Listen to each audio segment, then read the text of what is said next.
Hey all, and welcome to the Fantasy and Sci-Fi Fanatics podcast. I'm your host Daniel Coolbaugh. Today I want to talk about The Silverblood Promise by James Logan. If you have not watched my current interview this week with James, please make sure you do that. He dropped some amazing craft knowledge, and we got to talk about The Silverblood Promise. His book is one of my top three fantasy reads of 2024 so far.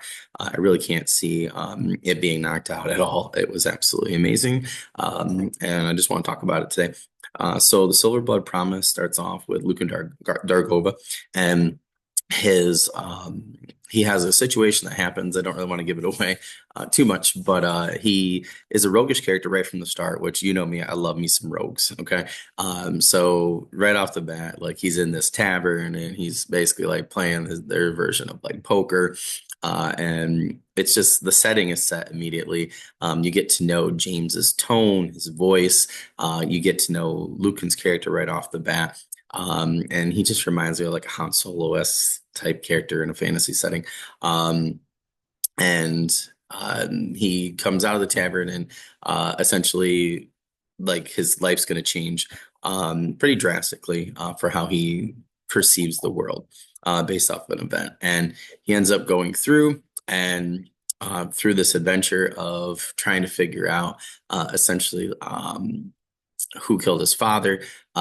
He is going to then have to go on essentially like this mission of sorts to try and fulfill a promise to his mentor. So his mentor says, you know, like your father has been killed, and they don't know who did it essentially. So it's like kind of almost like at the start you get like a little who done it, but that's really not the main focus. The main focus is he makes a promise to his mentor. Saying like, you know, he's going to fulfill this last task that his father gives him. And I don't want to give it away. That's the part I want to give away because it's really cool.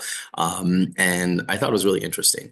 And it wasn't like your like typical way of doing like putting somebody on a quest essentially. So I thought it was really neat for James to do that the way he did with Lucan's character. I don't want to give it away because like I said, it's really cool. Interesting piece of writing. And so Lucan then has to then go on this adventure of sorts to try and fulfill his promise to his mentor, but also to his dad, who he hadn't seen in quite a long time because of other events that happened and transpired, and they just let them get in the way, which I felt was like just like anybody could really understand that with a family member or even a friend, which I thought was really cool. So everything was really relatable. And then through this adventure, you get to see Lucan's character change in a lot of different ways that I thought was interesting.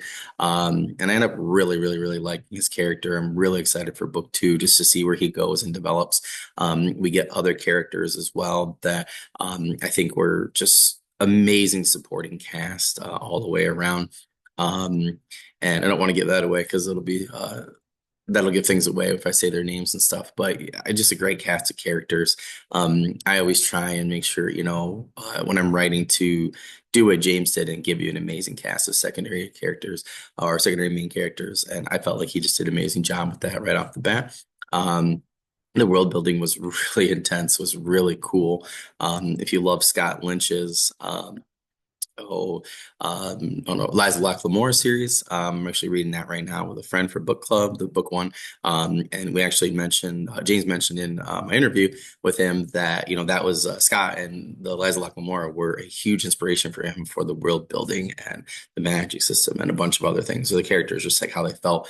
And you could definitely tell it was like that type of vintage, if that makes sense. Like if Scott Lynch's the Liza Locke Lamore is your type of beer, like you're gonna love The Silverblood Promise by James. And I could tell right away, like it was funny because I didn't know that ahead of time. So I was like, I kept saying to my best friend Dave, I was like, this is exactly the kind of thing that I love. And it reminds me a lot about the Liza Locke Lamora. In terms of the world building, the characters, just the feel. So it's cool that James, even, I even have to say that he actually said that in an interview, that Scott and the book series was a huge inspiration to him. But the world building for both, I think, has been really awesome. So it was cool to see that writing connection there. So as the adventure goes on, you just get to see more and more of one of the cities in particular, and you get to see more about how the overall world has been changed by this these different machinations of these different empires, and these different beings, like way before this, at least 1,000 years before this, if not more. And it just really leads into some amazing world building. The magic was really cool. All the things that they could do with it, which it wasn't like overpowered, but there were like key times where it was really interesting and really integral to the story. So I thought that that was really well done by James. And it was just really neat. And I don't want to give anything away because when stuff was popping up, I was like, oh, that's really cool. Oh, that's really cool. So it definitely had me right off the bat with the characters, the world building, and the magic system in general. And I'm not like a big person where I like Brandon Sanderson, the way he writes, like, I think it's cool, but I don't need to know how the magic system works. And I kind of like that. Like we get enough from James in this first book, but not like too much. So there's still enough mystery there. And it's right. It was like I'm like right in the middle in terms of magic system. I want it to be cool, them to do cool things. I want to know a little bit about it, but then I don't want to spoil too much because I feel like later on it's could be restrictive. So I'm really excited to see what he has to in store for the characters at the end of this book. Leading into book two, I thought was an amazing wrap up. Can't wait for you guys to get to it. Like the last I think 18% of the book I just like flew through in one night. And I just had to finish before the next day. And I just thought it was really cool because I feel like now when we're going into book two, which James has already started working on here, I'm just so excited to read it. And I don't know if I've anticipated to read more, to be quite honest, within the last couple of years, at least. So I'm really, really excited for book two. I'm really excited to see where the characters are going to go, how Lucan's character is going to change. I'm excited to see there's like a mystery, overarching mystery too, that I thought was just super well done because it just gave me like, what is it? Like, let's just keep going to try and figure out this overarching mystery between book one and two. So I'm really excited to see the developments there. Uh, and I want to see how the world and the world building, I can't wait to kind of expand outside of this city. As a writer, I'm trying to do the same thing with one of my books, A Deep Sea Ambition. Very similar to, I would say, Lies of Lamora and Silverblood Promise in particular, which is why I like this one. You know, you write what you love reading, right? So I love roguish characters, thieves, people like that. Really cool adventures with awesome magic and just fun, just like fantasy hijinks, I guess is a good way to put it, and scenarios. So this was definitely like my type of book because I love where you go to a city, you get a taste of the world building, like a sampling, and then you kind of move further out with book two and three. That's one of my favorite ways of getting to know a world and the characters, the magic, the world building. So this is like a steak that was cooked perfectly for me, basically.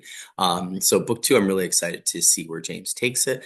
We talked in my interview with him about how many books there could be. So I'm really hoping that he gets more than that, and we stick in this world for quite a bit because it was really awesome, and I felt like it was really deep. If you've read Christopher's like The Black Tongue Thief, that was another one that was one of my top three of the year. Justin Lee Anderson's The Lost War.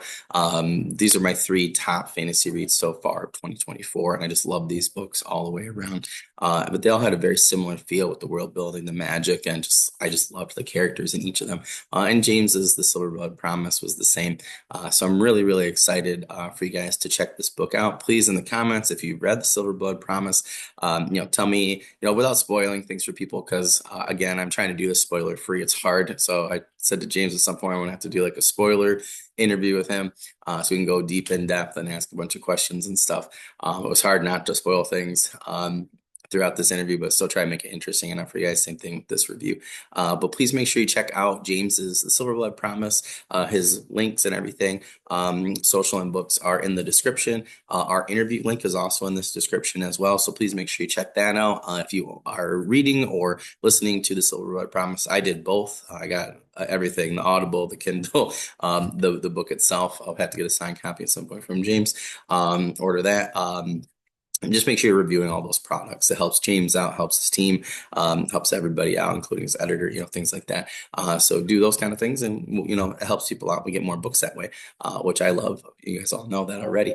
So I just want to make sure that we're reviewing any products, for any authors or creators. Got some comic book artists and writers, people like that coming on soon.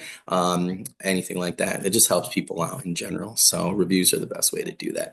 Other than that, I hope you guys have a great rest of the day, and For always, happy reading, my friends. Have a good one. See you later.